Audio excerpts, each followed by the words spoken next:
орлогоо нотлохгүй хүнээр мега төсөл 1 ширхэг байтугай тий 14 ширхэг мега төсөл хэрэгжүүлнэ гэд итгэл үзүүлнэ гэдээ оруулж ирж байгаа индустрийн гажуудлын одоо хамгийн хурцсан хэлбэр явж байна л гэж харж байна. Энийг нэг л хүн мэдж хэрэгжүүлдэг, нэг л хүн цаашаа авч явах хэрэгтэй юм шиг найруулга хийж оруулж ирж байгааг хамгийн гол нь бүх хүн ойлгоод штеп. Эрүүл саруул рационал, эдийн засгт рационал ханддаг ерхий сайтай болох хэрэгтэй. Ер нь энэ 14 мега төсөл гэдэг нэртэй болгочоод ингээ багцлаад үзэл суртал хийгээд байгаа болохоос энэ бол одоо төрийн хөрөнгө оруулалтын доор явдаг. Ерөнхийдөө бол Кейнсийн эдийн засаг талдаа ордог. Төрийн зарцуулалтаар эдийн засгийг бүүстлэх тийм үү? Өсөлтийг нэмэх гэсэн ийм онолынхоо одоо урсгал школд хамаардаг. Үүний дотор нэг том болцол байгаа. Энэ том төсвийн тэлэлттэй хийхэд ер нь бол хамгийн анхны онолын үндслийнх нь нэг нь бол элитүүд гэх юм уу ер нь ёс зүйн шаардлага тавигддаг.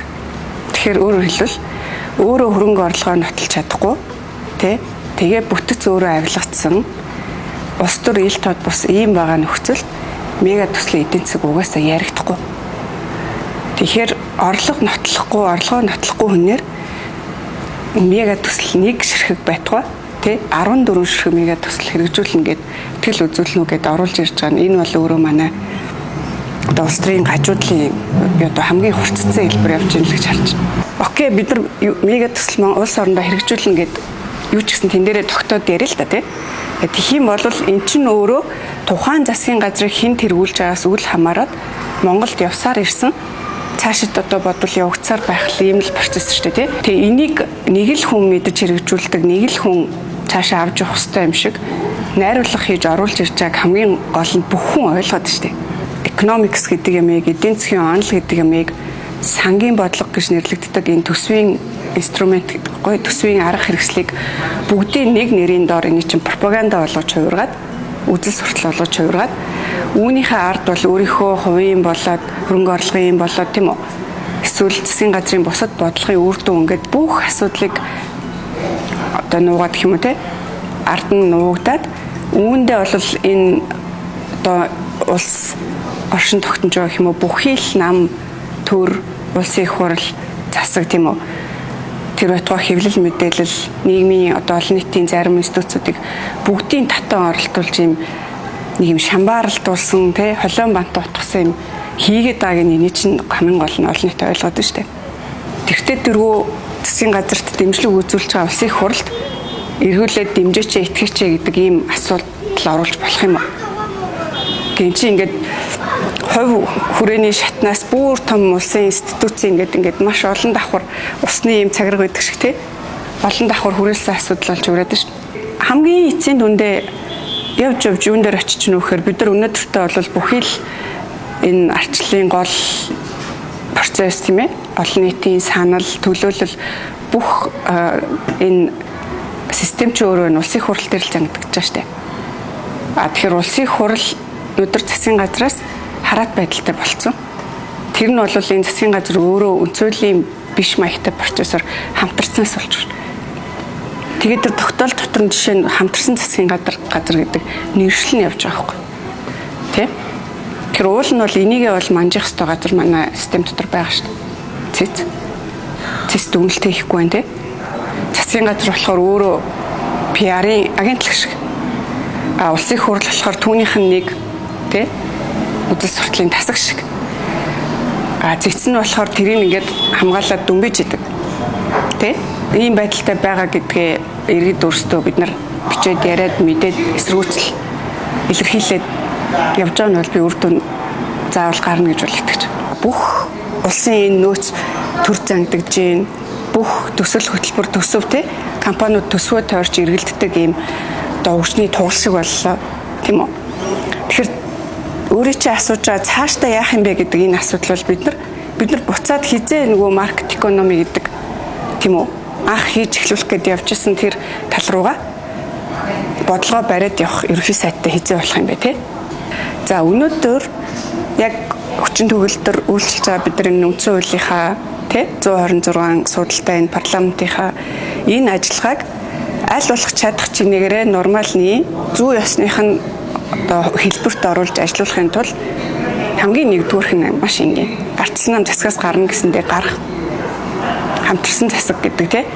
Тэр ардын намын баг хурал нэг тодорхой хэмжээнд бас нэг барих намын хувьд яг уул нь бол яг цэгийг хатгсан шийдвэрээ гаргацсан байна. Тэгэхээр сүүлийн энэ өнгөрсөн жилийн сонгуулиас хойш ямар тарих угаалт, ямар ингээд код явчих вэхээр ерөөсө хамтарч ижил энэ улс орон чинь хөдөлт юм аа гэх тий. Өнөөдөр энэ гурав хамтарснаар урд хожид хөдөлж байгаагүй урд хожид ингэж зогсонгүй байдалд орж байгаагүй хэмжээнд л зогсож байдаг шүү дээ. Өмнө нь бол цэнхэр улаан гэд хуваагдаад маргалдаад явж байхдаа эрх ашиг нэгдэх газраа энэ чинь үндэсний эрх ашиг дээрээ тэр сөрөг хүчин чинь энэ улс орныг блоктох гэж сөрөг хүчин хийхгүй шүү дээ. 14 мега төсөл гэдэг бол ер нь бол Монголын нийгэм эдийн засгийн бодлогод хэрэглэгдэх ёстой энэ түүхийн эдийн экспортын орлогыг хятадын компаниудад ер нь эргүүлээд ингээд бартер жайлбар. Тэгээд улаан цаан чуулган руу бартер гэсэн нэрээр оруулж ирсэн шүү дээ.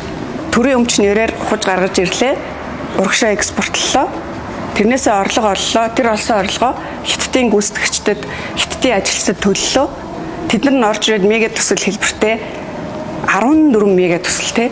Энэ бол манай эдийн засагт энэ ийм байж болшгүй. Манай эдийн засаг энийг яг өөрийнхөө хүчин чадлаар бол энийг тэгж авч чадахгүй. За, ингэ явчихна. Тэр энэ дунд чинь чи хаана байгаа те? Би хаана байгаа? Монгол хүний амьдрал хаана байгаа? Монгол хүний ажил орлого ийм жижигхэн бизнесүүдийн те орон зай нэг онолдоо crowd out гэдэг шлээ. Зах зээлийн орон зайг төрийн төсвийн хөрөнгө оруулалтын ажлууд шахаж гаргах.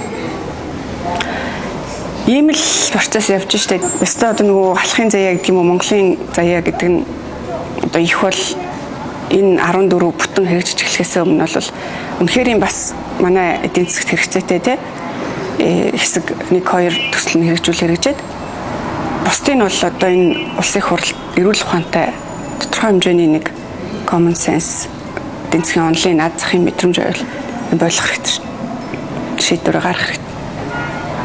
Тэгээд нэг эрүүл саруул рационал эдийн засгт рационал ханддаг ерхий сайтай болох хэрэгтэй. Өөрөө энэ өнгөрсөн жилийн сонгуул те ард түмний сонголтыг ер нь дээрэмтчлээ гэсэн үг шүү дээ. Хамтарсан засаг байгуулад явж гин гэдэг юм. Тэгэхээр сөрөг хүчнийг хажуудаа аваад хүмүүс бол хүнжилтэд оруулаа гэж яриад байгаа шүү дээ. Аваад ингэж оруулахдаа та нар мэдж байгаа одоо хідэн засгийн газрын зохицуулах хороо үлээ, хідэн үндэсний хороо үлээ, хідэн ажлын хэсэг үлээ хийж үйлдвэрлэж болох бүх төрлийн албан тушаалыг үйлдвэрлэж түүндээ улсын төсвийг зарцуулаад цалин тавиад байгаа шүү дээ. Тэр олон дарагтж. Тэгэхээр сөрөг хүчинтэй байх, хяналттай байх тийм үү? Ийм эрүүл саруул шүүмжлэлтэй байх орон зайг чиний мөнгөөр монголчуудын төсвөөр cover хийгээд ингээд санхүүжүүлээд, цалинжуулаад яваад байгаа хэлбэр шүү дээ. Тэгэхээр энэ чинь өөрийн сайндаа ажлын үр дүнгээрээ оршин тогтнож исэн гүйцэтгэх засаглалын тэргуунд бол ийм хийх хэрэгцээ байхгүй байхгүй та. Тийм биз дээ. Яг өөртөө бүрэн ихтгэлтэй бол өөрийнхөө намыг удирдаад, намаасаа кабинетээ байгуулад, сөрөг хүчний шүүмжлэлийг даван туулаад ард түмнэр хүлээн зөвшөөрүүлэл ингээл явж явах хэрэгтэй. Одоо ч засгийн газар өөрөө де факто лежитим байдал буюу олон нийтэд хүлээн зөвшөөрөгдсөн чадвар гэдгээр ингээд унтсан явж байгаа. Энийг нь улсын хурал нийлээд энэ тогтоолыг баталж өгөх юм бол энэ чинь араас нь улсын хурал орох нь шүү дээ. Ард түмэн яах юм? Эднэр бол бидний төлөөлөл биш байх нь тий. Ингэх юм бол жинхэнэ нөгөө 17-18 онд судалгаа авахд 70% та гарч ирсэн ерөнхийлөгчийн засаглал гэдэг энэ бодол чинь Монгол хүний толгойд улам батчих тийм байгаас тий. За ийм олуулаа ингээд суулгаад төлөөлөд үг гэдэг хахад ардчлал байхгүй. Плюрализм буюу олон талт үзэл байхгүй тий. Засгийн газрыг хянах буюу улсын хурлын бие даасаа хараад бус байдал байхгүй. Ийм байдалтай юм бол хав шиг нэг хүнээрээ тий. Гэж л одоо хүний хар ухаанд буун штэ. Тэгэхээр зэрэг одоо засгийн газраас жишээ нь ийм засаглалын асуудал ярих гэдэг бол өөрсдөө улсын хурлын хямрал руу чирж байна. Би бол зориуд чирж байгаа гэж бодож байна.